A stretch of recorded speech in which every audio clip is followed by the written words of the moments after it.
Bagaimana peluang Pak Ganjar Pranowo Pak di Pilpres 2024? Pak Ganjar tentu saja punya peluang untuk maju ya, karena dia kan gubernur di Jawa Tengah. Lagi-lagi saya harus mengatakan bahwa ke depan, dan itu diawali oleh Pak Jokowi, para gubernur itu menjadi stepstone untuk maju di Pilpres, terutama di daerah-daerah yang populer, daerah-daerah yang penduduknya banyak. Seperti DKI, ya dia daerah khusus ibu kota. Pak Jokowi kan gubernur di DKI itu menjadi batu loncatan untuk Pilpres, kan stepstone. Saya kira gubernur Jawa Barat penduduknya banyak, Jawa Timur, Jawa Tengah, Banten, Sumatera Selatan, Sumatera Utara, Sulawesi Selatan itu punya kans ya untuk maju. Yogyakarta juga kalau Sultan mau maju gitu punya kans gitu. Kenapa? Karena penduduknya juga lumayan. Tetapi tentu dari daerah-daerah yang bukan hanya penduduknya banyak, tapi juga ada tambahan plus-plus yang lain. Ya, misalnya kayak kalau di Jawa Barat itu dia suku Sunda, ya kan? Itu suku Sunda di Indonesia tuh banyak juga. Gitu. Atau Jawa Tengah dia suku Jawa, dia mampu menarik emosi kolektif primordialnya, itu juga bisa menarik. Jadi Pak Ganjar tentu punya peluang untuk maju ya. Dan kalau kita lihat di berbagai survei yang diklaim dilakukan oleh lembaga-lembaga survei dan dipublish, saya kira Pak Ganjar kan selalu masuk itu di 5 besar, di 3 besar gitu. Jadi dia punya peluang, itu intinya. Tapi syarat maju di Pilpres ini kan diusung oleh partai politik. Nah di sini Pak Ganjar sempit peluangnya. Kenapa sempit? Karena Pak Ganjar itu kader PDIP. Artinya Pak Ganjar kalau tidak diusung oleh PDIP, ya dia selesai. Gitu. Karena melekat pada dirinya itu identifikasi dan asosiasi Ganjar Pranowo dengan PDIP itu Ganjar is PDI, PDI kadernya adalah Ganjar gitu kira-kira. Nah PDIP kekuasaannya di ketum. Gitu. Kalau ketum atau Bu Mega tidak memberikan mandat pada Pak Ganjar, selesai. Jangan lupa di PDI juga ada figur-figur lain yang layak maju, misalnya Bu Puan atau Mas Prananda. Bu Puan misalnya kan dia pengalaman sekali, dia jadi anggota parlemen berkali-kali, dari sisi suara dia suara terbanyak, raihan suara yang diraih oleh salah seorang caleg gitu. Dia pengalaman jadi Menko, jadi Menteri Koordinator gitu. Lalu sekarang jadi Ketua DPR. Setelah itu mau apa gitu? Ya kan daya tawarnya di Wakil Presiden atau Presiden gitu. Kalau kasarnya lihat jenjang jabatan, setelah Menko lalu Ketua DPR, apalagi jabatan? Paling Ketua MPR kan? Yang layak itu tinggal Ketua MPR, Wakil Presiden atau Presiden. Jadi murni Pak Ganjar ini punya peluang dia maju, tapi kesempatan untuk diusung hanya oleh PDIP. Jadi Pak Ganjar harus berusaha keras, para pendukung dan simpatisannya harus bekerja keras, meyakinkan PDIP. Sebagaimana Pak Jokowi dulu. Nah, sebenarnya Pak Ganjar itu bisa akan seperti Pak Jokowi kalau dia elektabilitas, akseptabilitas, dan popularitasnya mirip Pak Jokowi. Nah sekarang ini apakah sudah sampai di situ?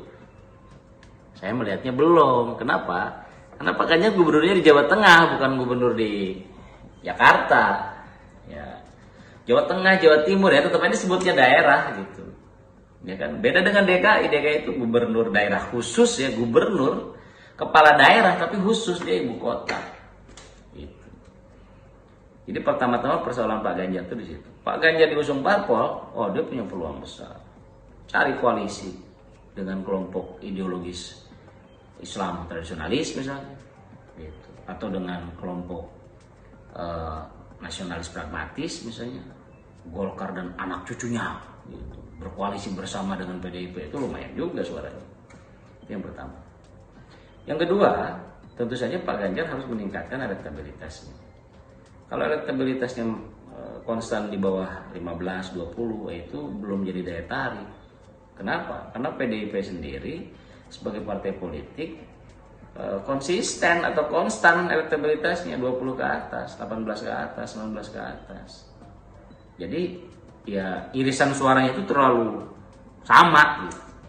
Ya kalau Pak Ganjar diukur gitu ya, popularitas misalnya 80-90. Seorang capres itu popularitasnya harus 95 ya. Harus di atas, harus 95 menjelang pencoblosan. Tapi sekarang itu popularitas 60-70 udah bagus. Gitu. Jadi elektabilitas dia harus konstan di atas 40 kalau Pak Ganjar itu kalau menurut saya. Maka itu menjadi daya tarik. Ya. Yang ketiga, tentu saja Pak Ganjar harus mampu juga meyakinkan bukan hanya partai PDIP-nya saja, tapi kira-kira kekuatan politik mana yang dia akan sapa, yang dia akan target. Saya belum melihat upaya itu. Ya. Di Pak Ganjar ini sekarang populer, lalu punya diukur elektabilitasnya lumayan ya tapi tidak tinggi-tinggi amat gitu kan. Lalu akhirnya ya terserah Bu Mega gitu ya. Kalau kayak gitu agak susah ya. Karena kalau orang itu atau seorang figur itu sudah diusung oleh partai politik, pada hari itu dia diusung resmi jadi peserta, ya popularitasnya juga naik juga. Contoh kayak Ma'ruf Amin itu kan popularitasnya rendah. Tapi ketika dari pasangan dengan Pak Jokowi, lalu dia masuk, naik juga tuh popularitasnya dari 60, 70, 80 terus sampai ke atas ya. Karena kan calon cuma berapa sih Pilpres gitu. Saya menduga di Pilpres 2024 paling banyak calon, sebanyak-banyaknya 4 kan, 4 pasang. Tapi kemungkinannya kan 3. Gitu. Lalu Pak Ganjar bisa terpilih? Bisa kalau dia diusung oleh partai ya. Layak. Pribadinya yang menarik ya. Walaupun ada 1-2 isu yang menerpa ya terkait dengan EKTP dan lain-lain, tapi dia mampu menghadapinya dengan baik. Dia masih tetap bisa berjalan. Kepemimpinannya bagus, teruji dia, perhatian terhadap persoalan-persoalan publik, persoalan-persoalan rakyat itu juga bagus. Gitu. Jadi dari sisi kepribadiannya dia layak. Dan dia juga seorang yang religius, gitu. Saya kira dari sisi pribadi dia layak, dari sisi elektabilitas perlu ditingkatkan, tetapi dari sisi partai politik ya dia pertama-tama karena asosiasi dia dengan PDI itu sangat kuat, maka dia harus ke PDIP, harus ngetok pintu gitu. Jangan dipanggil dipersilakan masuk, karena setiap partai punya tradisi pengusungan sendiri kan gitu. Peluang menangnya kalau Pak Ganjar diusung oleh PDIP bagaimana? Ya siapapun yang diusung oleh PDIP punya peluang menang kalau mampu berkoalisi secara tepat ya dengan pihak Islam begitu. Karena kan di Indonesia ini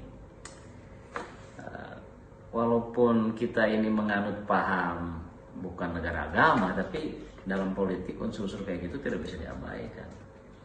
Silakanlah boleh sinis dengan realitas itu, tapi bagaimana secara politik itu terjadi. Jadi kalau PDIP sendiri saja ya, kita sudah lihat kan Ibu Mega itu kalah di Pilpres kan karena itu. Walaupun pernah juga Mega Hasyim kan waktu itu berpasangan dengan Ketua PBNU, tapi kan NU-nya tidak solid. Beda dengan Pak Jokowi kemarin kan. Salah satu rahasia kemenangan Pak Jokowi itu adalah dukungan dari NU yang solid dan suku Jawa. Nah, kalau solid mungkin bisa. Saya kira itu. Selamat berjuang Pak Ganjar. Anda punya peluang untuk jadi presiden mendatang kalau langkah-langkahnya tepat. Terima kasih.